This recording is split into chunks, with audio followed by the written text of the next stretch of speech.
Hello students. Now I want to give you some clarity about today's topics, curl and Stokes theorem. Curl.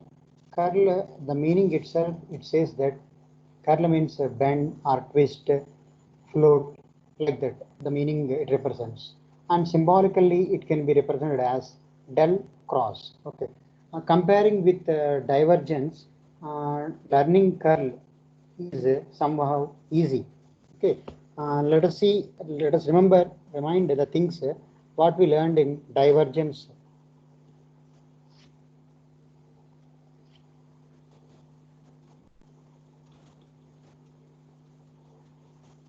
Divergence.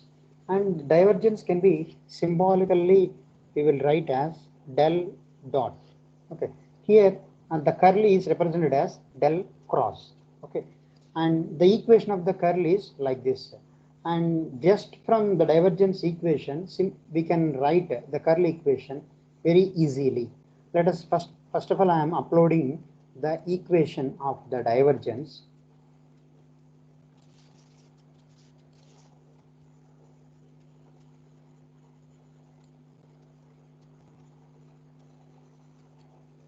Yeah.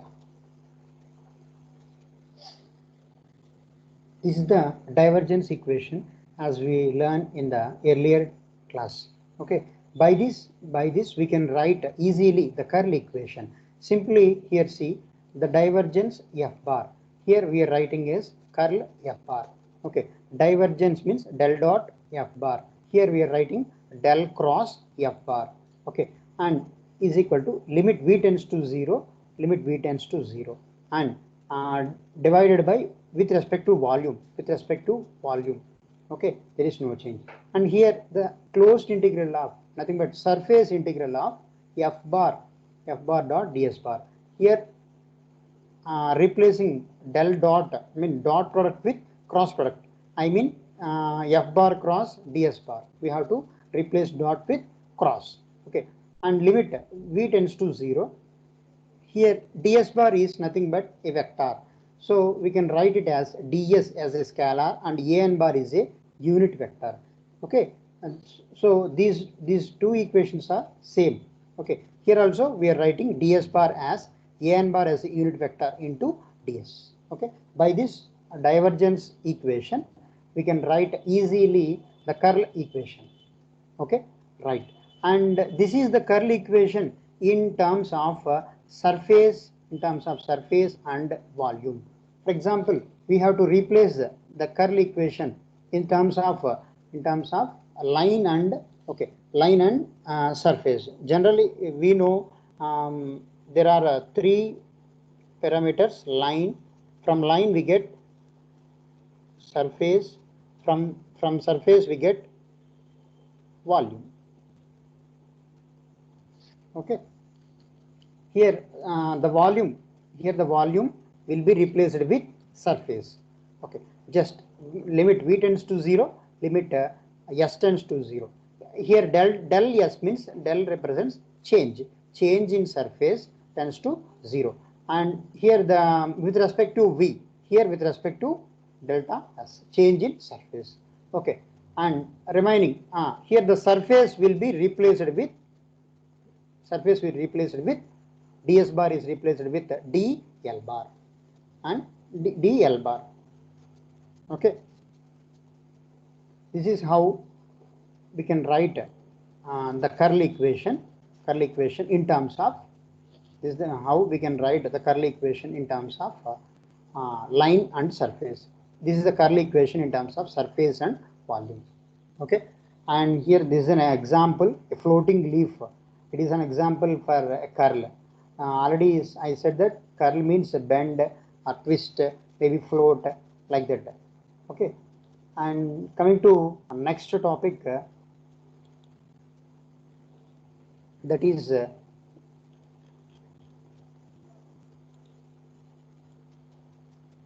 properties.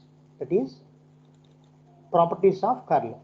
These are the properties of the curl, similar to associative law, distributive law, commutative law, like that. These are the properties which are helpful in solving and simplifying the derivations in next coming units. Okay. Next, coming to another important one, another important topic, that is Stokes theorem. It is Stokes theorem. Okay, this is how the Stokes theorem can be represented as the line integral to surface integral. Okay, I will simply say comparison between Stokes and divergence theorem. Okay, as we know, line, surface, and volume. Okay, from volume to surface, from volume to surface, we can said to be divergence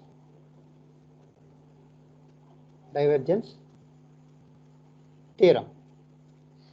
Similarly, the line to surface, we are said to be called as Stokes theorem. Line to surface. Okay. Here the line integral of f bar dot dl bar, line integral, is converted to surface integral. Okay. And let us see how this equation has been framed. Let us see the proof of the Stokes theorem.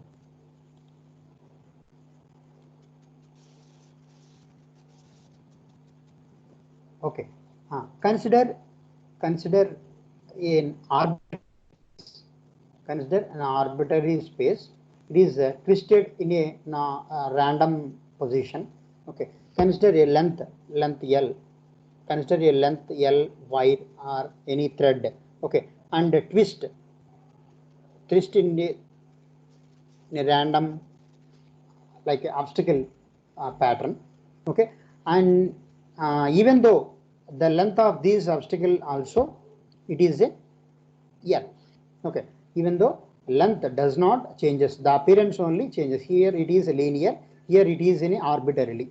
Okay, and this arbitrarily portion is splitted into n particles, n elements,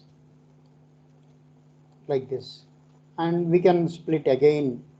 It consists of again n multiples, n elements. Okay, this is combinedly it becomes L. This is the complete surface. Okay, and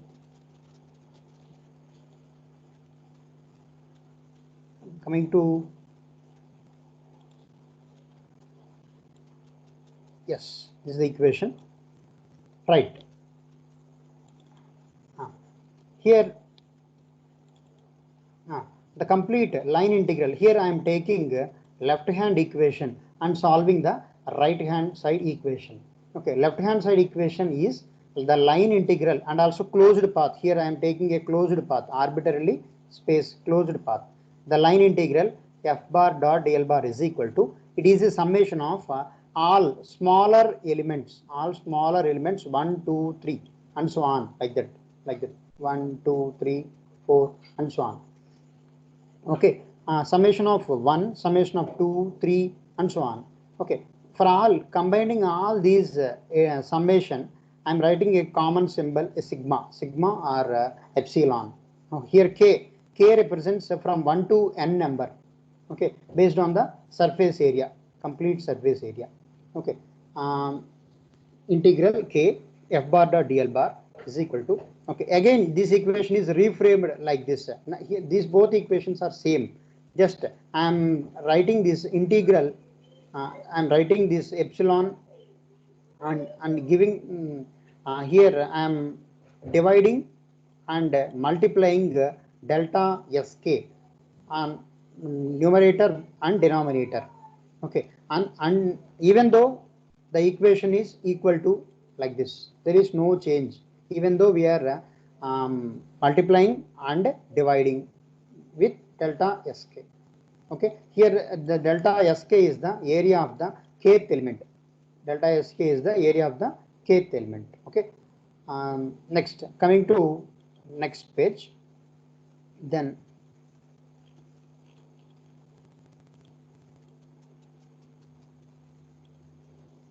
yes, okay,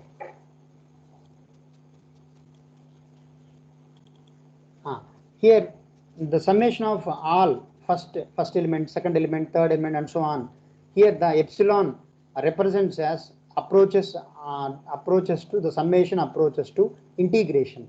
From the derivation of the curl, already we have defined the curl equation. Limit delta s k tends to 0, k surface integral of line integral of f bar dot dl bar, denominator numerator divided by delta s k a n bar is equal to curl f bar. Okay, right. From the earlier equation, the combined line integral of f bar dot dl bar is equal to limit, applying the limit to the earlier equation, limit delta sk tends to 0. Okay, epsilon k integral k f bar dot dl bar by delta sk into a n bar into delta sk. Okay, here the equation is both are similar to each other, and here from the above statement the summation approaches to integration. Here I am writing the summation as integration completely. Okay, here the kth element represent from 1 to n. Combinedly it is a surface, so I am summation I am writing as epsilon k as integral s. Okay, the limit delta sk tends to 0, limit delta sk tends to 0, integral k f bar dot dl bar by delta sk, as easily I am writing into a n bar delta sk, a n bar delta sk. Okay, and from the definition of the curl, we can replace the limit delta sk tends to 0 integral f bar dot dl bar by delta sk into n bar with delta cross f bar, nothing but del cross f bar. Simply we call it as a curl f bar. I am replacing with curl f bar, and here simply delta sk means delta sk,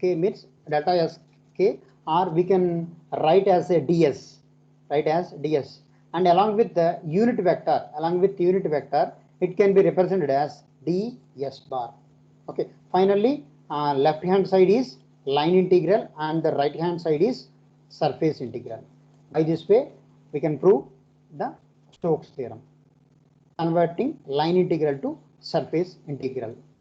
Okay, and next coming to Laplacian of a scalar. Actually this Laplace equation is detailedly explained in unit number 3. I will show what in unit number 3 this topic is there, Poisson and Laplace equation. Here del square v is equal to 0 is said to be called as Laplace equation. Okay, this is the equation, this is the derivation of the Laplace equation, how this del square v is equal to 0 came, and this equation, this derivation can be understand if we know the fundamental topics in unit number 2 and 3, d bar, epsilon, e bar, like these rho v.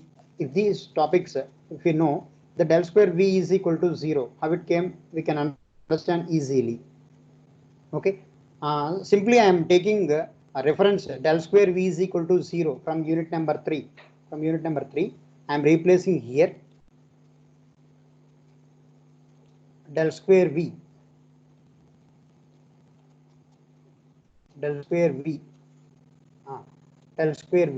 is equal to 0. Del square v means, as we know del is a del operator.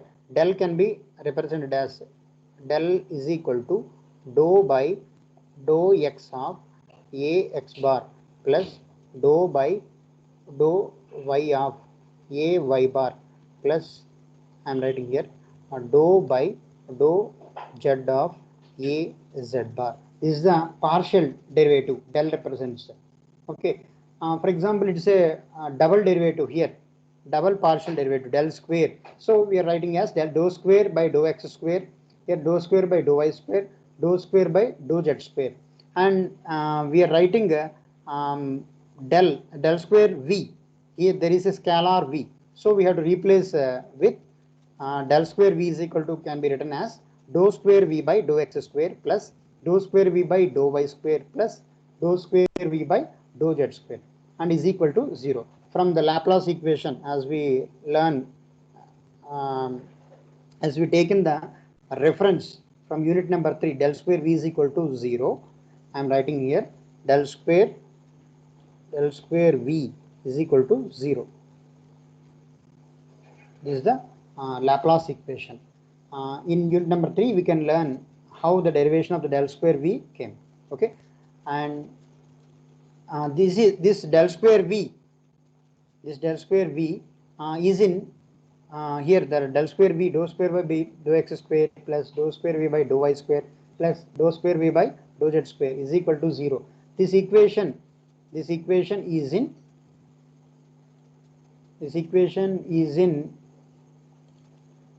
Cartesian system. This equation is in Cartesian system. Similar to that, in cylindrical and spherical, the del square v is written as like this. Okay, and mostly this Cartesian system del square v is equal to 0. This equation will be useful for many of the derivations. This cylindrical del square v is equal to 0 and spherical del square v is equal to 0 is used in very limitedly in next topic derivations. Okay, thank you. That's about unit number 1, Stokes theorem and Laplacian of a scalar. Thank you.